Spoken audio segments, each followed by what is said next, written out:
Congress party ना एक सिपाही એ ભારતીય જનતા પાર્ટીને આ મંચ પરથી ચેલેન્જ આપે છે તમારા બાપે તમને સવાસેર સૂટ ખાઈને પેદા કર્યા હોય તો પ્રોજેક્ટ કરીને બતાવો વાત દીવા જેટલી સ્પષ્ટ છે આ ધરતી આપણી એમાં કાળી મજૂરી કરીને પરસેવો પાડીને જુવાર મકાઈ અને બાજરો આપણે પેદા કરીએ નાગલી આપણે પેદા કરીએ અને અચાનક એક દિવસ કોઈ નરેન્દ્ર મોદી ને ભૂપેન્દ્ર પટેલ ને એવું થયું તો ઉદ્યોગપતિઓની ચાપલૂસી કરવાની છે એટલે 4000 કરોડનો પ્રોજેક્ટ લઈને આવીશું નહીં થવા દઈએ કે તમારા બાપનો દેશ છે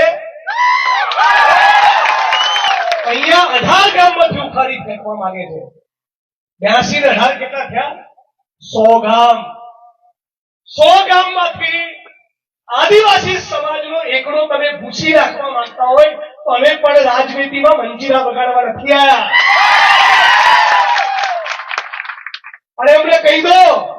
ये धरती अपने आप की नहीं तुम्हारे बाप की